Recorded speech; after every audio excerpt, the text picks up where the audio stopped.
ایک ریٹائرڈ سرکاری افسر نے اپنی آپ بیتی میں لکھا تھا کہ پاکستان میں جب کوئی نئی حکومت بنتی ہے تو سیاستدانوں کے درمیان باقاعدہ مقابلہ بلکہ لڑائی شروع ہو جاتی ہے کچھ مخصوص وزارتوں کے لیے۔ کچھ وزارتیں ایسی ہوتی ہیں جو وزیر اعظم منتیں کرتا رہتا ہے، پارٹی سربراہ منتیں کرتا رہتا ہے کہ لے لو، مگر کوئی لینے پر تیار نہیں ہوتا، اور کچھ وزارتیں ایسی ہوتی ہیں جن پر سب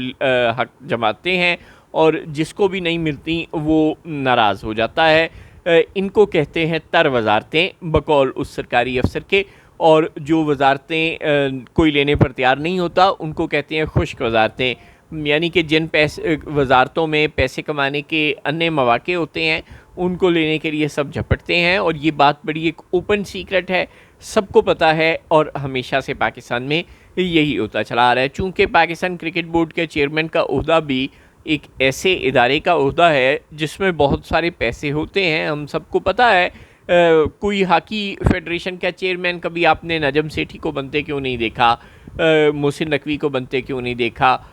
کسی اور بڑے آدمی کو، کسی ریٹائرڈ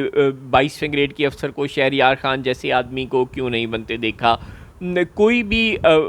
بڑا نام پاکستان میں کبھی آپ کو کسی فٹ بال ایسوسی ایشن کا، کسی ہاکی فیڈریشن کا چیئرمین بنتا ہوا نہیں نظر آیا۔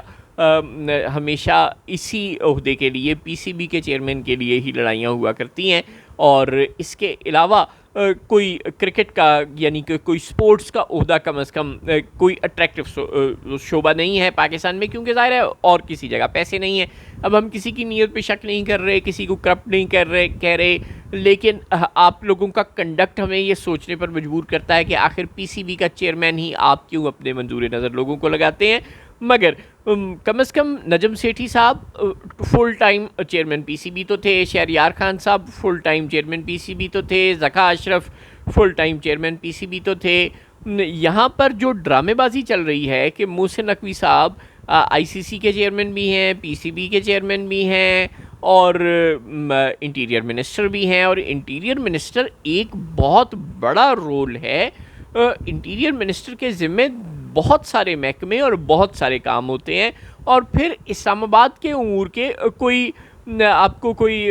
وزارت سیفران ٹائپ کوئی کام کرتا ہوا اس طرح نظر نہیں آ رہا۔ مبینہ طور پر طارق فضل چودھری صاحب ہیں لیکن نہیں ہیں، کہیں نظر نہیں آتے، اور اسلام آباد کے تمام امور بھی محسن نقوی صاحب نے اپنے ہی ذمے لیے ہوئے ہیں۔ اچھا، اس سے بھی آگے چلے جائیں، صدر زرداری کے پاس جب کوئی ڈپٹی نہیں ہوتا تو اکثر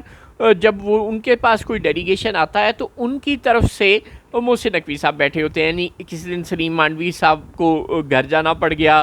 یا کسی دن نوید قمر صاحب کو کوئی کام ہوا، یا بلاول بھٹو چھٹی پر ہوئے اور صدر کو اسسٹ کرنے کے لیے کوئی نہیں بیٹھ سکتا ان کے ساتھ، ان کا ڈیلیگیشن بن کر ان کو اسسٹ کرنے کے لیے کسی ڈیلیگیشن سے میٹنگ میں، تو اس دن بھی محسن نقوی صاحب صدر کے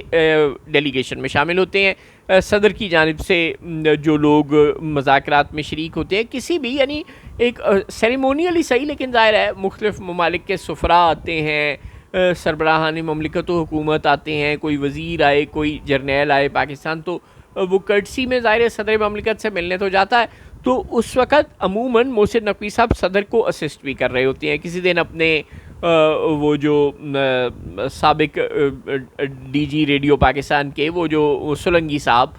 جو اپنے والوں نگران وزیر اطلاعات تھے اور اب پاکستان پیپلز پارٹی میں ہیں، خیر یہ سارے لوگ اگر کسی دن چھٹی پر ہوں تو محسن نقوی صاحب صدر کو بھی اسسٹ کر رہے ہوتے ہیں۔ تو یہ بے شمار ٹوپیاں جس شخص نے پہنی ہوئی ہیں وہ کرکٹ بورڈ کا چیئرمین نہیں ہو سکتا، اس کے لیے مشکل کام ہے، وہ انٹیریئر منسٹر نہیں ہوتا۔ یہ دونوں بڑے عہدے ہیں۔ اب انڈیا پاکستان میچ اور یہ لڑائی نے یہ ایک بات کھل کے ہمیں سمجھا دی ہے کہ جس طرح سوریہ کمار یادو صاحب نے آ کر پہلگام کا ذکر کیا اور یہ ساری باتیں کی، اب انڈیا کا پرابلم یہ ہے کہ وہ ایک پڑھا لکھا ملک ہے، وہ بہت چھوٹا بچہ ہے سوریہ کمار یادو، لیکن بہرحال اس نے اس فورم کو بڑی ہی چالاکی اور چابک دستی سے یوٹیلائز کیا ہے، اور وہ اس پر وہ سولیڈیرٹی کا اظہار کر کے پہلگام انسیڈنٹ میں ملوث میں مارے جانے والے لوگوں کے ساتھ وہ ایک پوری دنیا کی توجہ لے گیا۔ اب کیا ہمارا سلمان علی آغا اگر اس نے بائیکاٹ نہ بھی کیا ہوتا تو کیا وہ کوئی بروقت ترنت جواب دے سکتا تھا؟ کیا وہ جا کر یہ کہہ سکتا تھا کہ میں بھی جعفر ایکسپریس میں یا خضدار اسکول بس بامبنگ میں مارے جانے والے شہداء سے اظہار تعزیت کرتا ہوں، اور میں بھی ان کے ساتھ سولیڈیرٹی کا اظہار کرتا ہوں جن کو کلبھوشن یادو کی دہشت گردی کا نشانہ بنے ہیں. کیا وہ یہ کہہ سکتا تھا؟ ظاہر ہے وہ نہیں کہہ سکتا تھا، وہ کوئی پڑھا لکھا بچہ نہیں ہے. پاکستان میں انٹلیکچوئل معیار بدقسمتی سے اچھے خاصے جو نامنہاد انٹلیکچوئلز ہیں ان کا نہیں ہے، تو پلیئرز کا تو ظاہر ہے یہ کوئی کام ہی نہیں ہے. تو ایسی صورت میں محسن نقوی صاحب کا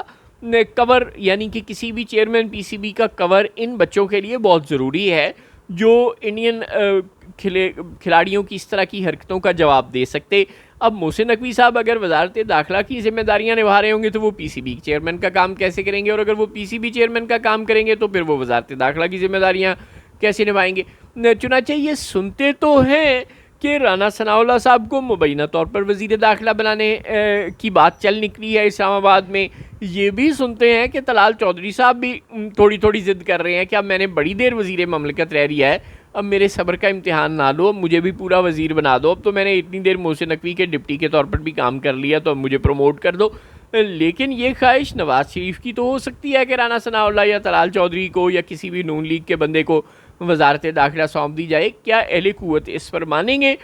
اللہ کرے مان جائیں. اگر وہ نہیں مانتے اور محسن نقوی صاحب انہیں وزیر داخلہ کے طور پر چاہیے تو پھر مہربانی کریں کہ پی سی بی کا چیئرمین کسی اور کو لگا دیں جس کو کم از کم کرکٹ بھی آتی ہو، جو پاکستان کو صبح دوپہر شام رات ٹورنامنٹ پہ ٹورنامنٹ میچ پہ میچ نہ ہرائے، اور جو یہ نہ کہے دیکھیں ٹرائی سیریز ہم نے جیت لی. یعنی محسن نقوی صاحب کی آپ بے شرمی کا لیول چیک کریں، ان کے کانفیڈنس کا لیول چیک کریں کہ انہوں نے سیریز کس کے ساتھ رکھی، پاکستان کی یو اے ای کے ساتھ، اور پھر کہا کہ مبارک ہو یو اے ای اور افغانستان کو ہم نے ہرا دیا تو ہم نے جناب 14 میں سے 10 میچ جیت لیے. یعنی جب آپ میچ کھلائیں گے ہی اپنے بچوں کو یو اے ای کے ساتھ، افغانستان کے ساتھ اور بنگلہ دیش کے ساتھ، اور اس کے بعد کوئی بڑا ٹورنامنٹ آئے گا تو ان کا مقابلہ ہوگا انڈیا کے ساتھ، نیوزی لینڈ کے ساتھ، ساؤتھ افریقہ کے ساتھ، آسٹریلیا کے ساتھ، انگلینڈ کے ساتھ، تو پھر سوچیں ان کا کیا بنے گا. چنانچہ جس شخص کو کرکٹ کی سمجھ ہی نہیں ہے وہ کرکٹ کے معاملات کو کیسے چلا سکتا ہے؟ یہ بہت مشکل صورتحال ہے. اور آج بھی جو محسن نقوی صاحب نے کیا ہے، عجیب و غریب یہ حرکت لگی ہے کہ وہ میچ ریفری کی بات کر رہے ہیں اور انڈین پلیئرز کی بات نہیں کر رہے. دیکھیں انڈیا کے کرکٹ بورڈ نے صاف انکار کر دیا، اس نے کہا جاؤ بھاگ جاؤ، ہم نہیں ہاتھ میں لائیں گے ہمارے بچے، ٹھیک ہے. اب ریفری نے تو کنوے کیا ہے، وہ کیا کرے؟ اب وہ نہ کنوے کرتا، ہم لوگ ہاتھ آگے بڑھاتے، انڈیا والے ہاتھ ملانے سے انکار کر دیتے تو ہماری زیادہ بےزتی ہوتی. ہم لوگ لائن اپ ہو گئے، وہ ہاتھ ملائے بغیر چلے گئے، یہ بھی ہماری بےزتی ہوئی. تو اگر ریفری نے کنوے کر دیا تھا تو آپ لوگوں کو تو لائن اپ ہی نہیں ہونا چاہیے تھا، اور آپ لوگوں کو یہ بات ہی نہیں سوچنی چاہیے تھی. آپ نے کہنا تھا لو مگرو، نہیں ملا دیتے نہ ملاؤ. اور آپ نے اگر احتجاج ریکارڈ کروانا تھا اور بائیک آؤٹ تک کی دھمکی دینی تھی، جو بھی کرنا تھا تو وہ انڈین پلیئرز کے بی سی سی آئی کے خلاف کرنا تھا نا. یہ میچ ریفری کو درمیان میں کہاں سے آپ نے کھینچ لیا؟ اس سے کیا فائدہ ہوگا؟ یعنی محسن نقوی صاحب کی کرکٹ کی سمجھ بوجھ بہت زیادہ ہوگی، لیکن ہمیں تو وہ سمجھ نہیں آ رہی. انہیں یا وزارت داخلہ سونپ لیں یا کرکٹ بورڈ سونپ دیں، کم از کم وہ کچھ دیر اور تجربات کریں گے اور کچھ سیکھ جائیں گے. کوئی ایک طرف ان کو پکا کر دیں اور یہ 10 ٹوپیاں انہیں پہنانی چھوڑ دیں، آپ کی بڑی مہربانی ہوگی.